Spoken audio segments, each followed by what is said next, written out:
ዳጣዬ በስተመጨረሻ የሰላም እናቷ መሆኗን በሰማይ ሰዓት ከአቶ ደረጀ ላይ ዝንፍልፍል ብላ ወደቀች።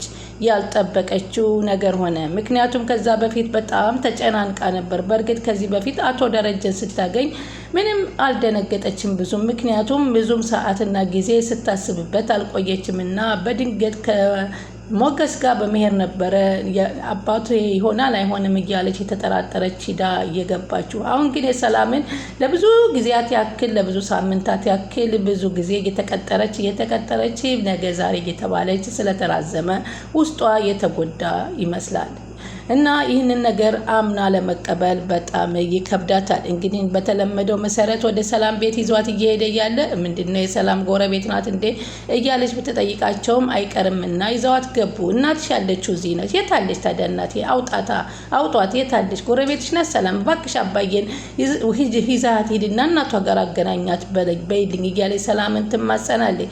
ሰላምም ራሷን መቋቋም አቃታትና ጋሼ ብላ ስትለው ዝም በይ አለ። እሱማ አባዬ ምን እያልክ ነው ንገሩኝ እንጂ እያለች ትጨናነቅ ነበር። ከዛ በፊት እንግዲህ ይህንን ነገር እየተነጋገሩ እያሉ ወይዘሮ ማርታ ድንገት ሰላምን ጥየቃ መጥተው በራን ኳክተው እንኳን ለመክፈት በጣም ተጨንቀው አቶ ደረጀ ወደ ጓዳ ሩጠው ክፍል ውስጥ ይደበቃሉ። በዚህን ጊዜም እንደምንም ብለው መክፈት አቅቷቸው ሲንቀጠቀጡ በሩን ገፋ አድርጋ በራሷ ሰዓት ማርታ ገባች። እንዴ ምንድነው? ለምን አትከፍቱኝም? ምን ሆናችሁ ነው? በማለት ተደነጋገጡ። ከዛም በኋላ እንግዲህ ያው ወይዘሮ ማርታን የት ማስወጣት እቅድ አቀዱና ምክንያት ፈጠሩ። እሷም ደረጀ የታለ ስትል ጠየቀቻት ዳጣም አይ አደረሰኝና የሆነ የሚሄድበት ጉዳይ አለ ብሎ ሄዷል ስትል ዋሸቻት።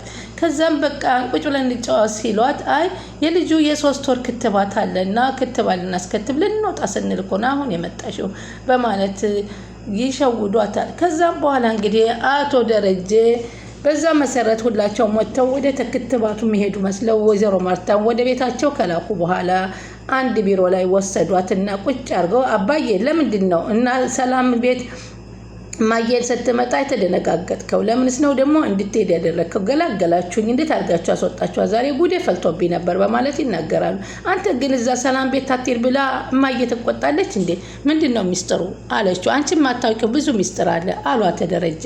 ለማንኛውም አሏት ሁሉን ነገር እንርሳውና አሁን ዳዲስ እናውራ አሉ። ተነፈሱ በትልቁም። ማርታ ከዛ ቤት ቶሎ ይዘሽልኝ ስለወጣሽ ከልብ ነው የማመሰግንሽ አሉና ሲሏት አስበሽዋል ማርታን እዛ ቤትን የምታገኘኝ ምን እንደሚፈጠር ሁሉ ነገር ይበጠበጥ ነበር። አባዬ ምንድነው የሚበጠበጠው? ምንድነው የሚያስጨንቀ ነገር? እኔ የማላውቀው ነገር ምንድነው አለ ዳጣ። ማርታን እንዴት እንድትኛለሽ? ምንም አልጠረጠረችም ግን አለ። እሷማ ሰላምዬ ሐኪም ቤት የልጇ ክትባት ነው ብላ ተባበረችን አለችው። ጓጉድን ያወጣችሁኝ ዛሬ አሉ አቶ ደረጃ። አልገባኝም። ምንድነው ከሰላም ጋር ምንድነው ያላችሁ ግንኙነት አለችው ዳጣ አሉ አቶ ደረጀ። መናገር አቃታቸው። ይህንን ስነግርሽ እያዘንኩ ነው፣ አባትነቴም እንደማይቀርብሽ አውቃለሁ አሉ አቶ ደረጀ ሲጀምሩ። እሷም ተደናግጣ አባዬ አለች። አልገባኝም ምንድነው ስትል ትጠይቃቸዋለች። አልገባኝም ከሰላም ጋር ተኝቻለሁ አሏት። ደነገጠች። አባዬ አለች። አሁን ተኝቻለሁ ምንድን ነው አባዬ? ተው እኔ እንደዚህ ነገር አልጠብቅም አለች። አዎ እውነቱን ነው የምነግርሽ፣ ላትቀበይኝ ትችያለሽ። ተኝቻለሁ አልኩሽ እኮ በማዬ ላይ አባዬ አለች። በማዬ ላይ ከሰራተኛ ጋር ብላ ያንን የፈሩትን የሰራተኛ ነገር አመጣችላቸው። አዎ አሉ። አውቀ ነው አይደለ? እኔን ይሄ ወሬ አምጥተህ እኔን ለማረሳሳት ነው አይደለ አባዬ? ምንድነው ለመሆኑ? ለምንድነው እዚህ ሲያመጣኸኝ? መጀመሪያ አዳምጪ ዳጣ አሉ። እንዴ አባዬ አለች። ከሰላም ጋር ተኝቻለሁ እያልኩ ምኑን ላዳምጥህ አለች። አዎ ተኝቻለሁ ከዳጣ ጋር አሉ። እኔ አላምንህም አባ አለች። እኔ አላምንህም አባዬ አለች። ምን ትላለች ብለህ ጠብቀህ ከሆነ ምን እስኪ እባክሽ ከሰላም ጋር ተኝቻለሁ ተረጂኝ ዳጣዬ ተረጂ አሉ። ተጨናነቁ አቶ ደረጀ። እንግዲህ ከዛሬ 21 ዓመት በፊት አሏት። አባዬ አለች። ምንድን ነው የምትለኝ? ምንድን ነው የምታወራኝ አለች በቀዘቀዘ አንደበቷ አፏ ላይ እያወጣች። ከሷ ጋር ነበር አልጋ ላይ የወደኩት አሏት። እድሜን ዘላለሜን እየተሰበረ ልቤ ስሳደድ የኖርኩት የወደኩት አለች። ከባድ ውድቀት የወደኩት አሉ አቶ ደረጀ። ዳጣ ማዳመጥ እንጂ መመለስ አቃታት። ትልቅ ክህደት፣ የዘላለም ጸጸት የፈጸምኩት አሏት። ይቅርታ የማያስፈልገው ነገር የሰራሁት፣ ጊዜ የማይሽረው ነገር ያደረኩት ዳጣዬ አሉ። ትልቅ ስህተት የፈጸምኩት አባዬ እያለች በድምጿን የት የምታወራው ነገር አልገባኝም አለችው። ይኸውልሽ ምን ይደረግ በቃ በቀን ከሰላም ጋር ተኛለሁ እያልኩ ስስል የነበርኩትን በተግባር አረኩት፣ ተዋረድኩኝ አሉና ነገሯት። ነፍሴና ነፍሷ ተጋጨች። በጨለማው ህይወት ውስጥ የመጨረሻዋ እስትንፋስ ልክ እንደ መብረቅ ለቅጽበት ብልጭ ብላ ጠፋች። ላብና ድካም ተሰማኝ፣ ጨነቀኝ። ካረኩት በኋላ ዳጣዬ ኧረ ተይ ተረጅኝ፣ ላቤ እንደ ውሃ መቅዘፍ ጀመረ አሉ አቶ ደረጀ። ለካ አሉ የፈሰሰው እምባዬ ነበር። ለካ እኔ ላቤ መስሎኝ ነበር። ለ21 ዓመታት እንግዲህ አምቄው የማነባው እንባ ቀድሞ እየፈሰሰ ነበር ማለት ነው። ገላዋ ላይ ተነስቼ ከሰላም ላይ ተነስቼ ለካ ደክማ ነበረ። በዛን ጊዜ ደነገጥኩኝ። በዛን ቅጽበት እንግዲህ አንቺ ተፈጠርሽ። 1 ወር 2 ወር 3 ወር እያለ ቀጠለ። ከዛ በኋላ ነገሩ ሁሉ ጸጥ ተብሎ ተዋጠና ከዛም በ3ኛው ወር ላይ ሰላም ማስመለስ የእርግዝና ባህሪ ታየባት አሉ።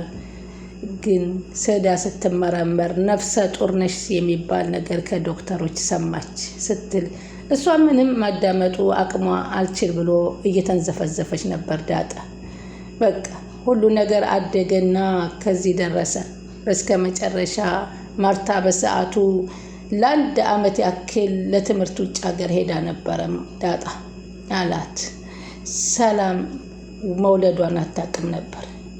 ከዛም በኋላ ልጇ ተወልዳ በ2 ሳምንቷ ወንድሜ መጥቶ አውጥቶ ጣላት ጎዳና ላይ። እኔ ሳላውቅ ነው ግን ይሄ የተፈጸመው እያለ ሲል እሷ በፍጹም ምንም እሳቸው ይለፈልፋሉ እንጂ እሷ ምንም የምሰማ አቅሏ ተሰውሮ ነበረ።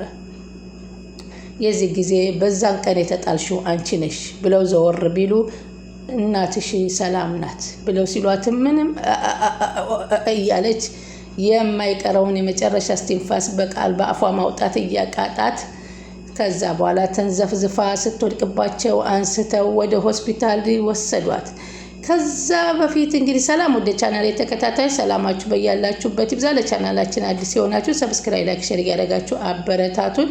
እንግዲህ ዳጣ ቀጣይ ፓርቲ ዘመተናል። በዚህ ፓርት ዳጣዬ በ21 ዓመት በጉጉት ስጠብቀው የነበረውን እንዳሰብኩት እንዳይሆን ብቻ አባዬ እያለች እንዳለችውም እንዳሰበችውም እንግዲህ ሰላም ሆና ብትገኝም ሰላምነቱን መቀበል በፍጹም ራሷን መቋቋም በማቃታት ወደ ሆስፒታል አምርታለች። ከዛም በፊት እንግዲህ ወይዘሮ ማርታ ደግሞ ድንገት ደርሰውባቸው ነበር። ይህን ነገር ለመነጋገር ሲሞክሩ ምን ሆናችሁ ነው ድንብርብር አላችሁ ብለው ቢጠይቋቸውም አቶ ደረጀም ክፍል ውስጥ ገብተው ቆልፈው ነበር እና ከዛም በኋላ እሺ ለማንኛውም ምንድነው ሲሉ አንድ ምክንያት ፈጠሩ። የልጆቹ አሁን በልጅነት ያጣሁትን እናቴ አንድ ነገር ትሰጠኛለች፣ አሁን በልጅነት ያላባበለችኝ አሁን ተባብለኛለች እያለች ስትልባት ጋሼ በቃን አልችልም አለ ሰላም። ሰላም አሏት ዳጣ አሉ እሳቸው።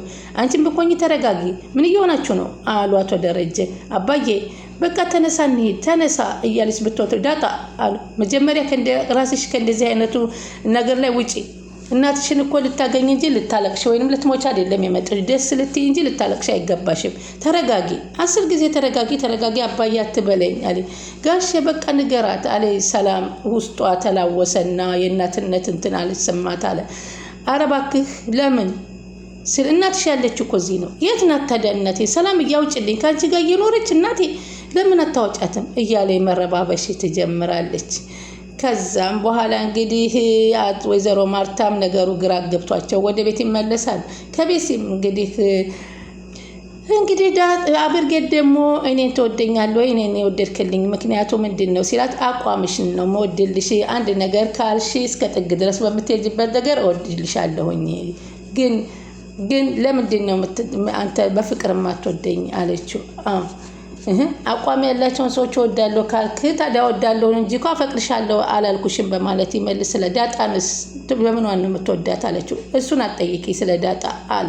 ስለ ዳጣ ስለ ሁላችሁም የተለያየ አንቺ ስለ ራስሽ እንጂ ስለ ዳጣ ለምን ትጠይቂኛለሽ እያለ እንግዲህ ያንን ፎርሳ ግንታ በቤት ውስጥ ማንም ሰው አለመኖሩን ልትጠቀም ነበር። ከዳጣ አብርጌድን አንሆነላትም። እንግዲህ አሁን ለማንኛውም እህትሽን የምትወጃት ከሆነ እባክሽ ራቂ። እኔ አንቺን አልጠላሽም ግን አላፈቅርሽም አልወድሽም አላት። እንግዲህ በዚህ ጊዜ እህቴንማ እወዳታለሁ ስትል የምትወጃት ከሆነ ከአንቺ መራቅ ነው ያለብሽ በማለት ይነግራታል። እንግዲህ ደግሞ ገዙና ለዛ ደግሞ ዛሬ በጣም ተጫውታበታለች። እንግዲህ ያው ቤቱ ጭር ብሏል ብለው ማንም የለም ሆኖ አብረን ዛሬ ካልተኛ ሲላት እና እሺ ከኔ ክፍል ብላ ከክፍሏ ወስዳ እሱ እውነት ዛሬ ልትሰጠኝ ነው ብሎ ደስ ብሎት ከዛ ልብሱን አወላልቆ ሲል ቆይ ኦቭኑን አጥፍቼ ልምጣ ብላ እዛው እንዳለ ቆልፋው ትወጣለች። ከዛ በኋላ ቢጣራ የሚከፍተው ሲያጣ እቺ ለዛ ቢስጉር ሰራችኝ እያለ እንግዲህ እየተጣራ እያለ ውሃና ጓደኛዋ ይከፍቱታል ምጥን። ከዛም በኋላ እየዛተ ቢፈልጋትም አላገኛትም። እንግዲህ ሰራሁለት እያለች ዛሬ ተጫውታበታለች። እንግዲህ ናታልና አብርጌድ በጣም ዛሬ እስከ መጨረሻ ቢናገራትም ልትረዳ በፍጹም አልቻለችም። እኔ ስንቴ ደጋግሜ ነግሬሻለሁ ዳጣ ስለምወዳት ነው ስለምትወዳት ነው አትበይ። እኔ እንደማፈቅር ታውቃለህ አይደለም አለች። አውቃለሁ አንተ ራስ ወዳድ ነህ አለችው። እኔ ቀድሜ ወደድኩህ ግን አንተ ግን ዳጣን ወደድኩህ ይህ ትክክል ነው አለችው። በቃ ኤቢ በዚህ ጉዳይ ስንት ቀን ነገርኩሽ አንነጋገር። እኔም አሁንም አትርሳ የፈለኩትን ነገር ለማግኘት ስል የማፈለኩትን ነገር አደርጋለሁ። ዳጣ እኮ እህትሽ ናት። አዎ እህቴ ናት ግን ክፉ ነገር አላስብላትም ግን መጀመሪያውኑ ላንተ ነው ብላለች። እንግዲህ ከዚህ በኋላ አብርጌድ የምትበቀለው ናታልን እንደሆነ እየተነገረች ነው። እህትሽን የምትወጃ ከሆነ ምንም ነገር አታስቢ በማለት ነው ያስጠነቀቃት። እሷ ግን አንተ ለኔ እህትሽን ከወደድሽ ይሄን ነገር የምታስቢው ነገር እህቴን እወዳታለሁ አንተንም እወዳለሁ አለችው። እሱም አንቺና እኔ ሁልጊዜ ጭቅጭቅ አያስፈልገንም በማለት ተነስቶ ሄዷል። አሁን እንግዲህ ዳጣ ሆስፒታል ስትገባ ሰላምም ማርታም ሁሉም ተሰብስበው ሲመጡ እናቷ ማን ብትሆን ነው ለእናቷ ልትነገር ስትል እንደዚህ ሆነችው ብላ ማርታ መጠየቁ አይቀርም። በእርግጥ እስካሁን ማርታ ምንም ነገር አላወቀችም። አጅሪት እዚህ ምን ልታረጊ መጣች ነበር ያለቻት። ወይ ማዬ ብላ ነው የደነገጠችው እንኳን ስታያቸው። እዚህ ምን ትሰሪያለሽ እማዬ? እቺ ሰላምዬ እኮ ናት ልጄ ናፍቆሻል ነይ ብላ ጠራችኝ። እንደ ህፃኑ ልጅ ናፈኩ ማለት መናገር ጀመረ እንዴ አይገርምም አለች። እትዬ አለ ደንግጣ። እንዴት ሳትደውይልኝ መጣሻል? እኔማ ሰርፕራይዝ ላርግልሽ ብዬ ዛሬ እንኳን አንቺ ጋር ልጫወት ብዬ ቁጭ በይ በፈጣሪ አለቻት። ግን ወይዘሮ ማርታ አንድ ነገር ቅር እያላት ነበር እዛ ቤት የወጣችው። ቻናሉን ሰብስክራይብ ያደርጉ ይጠብቁ።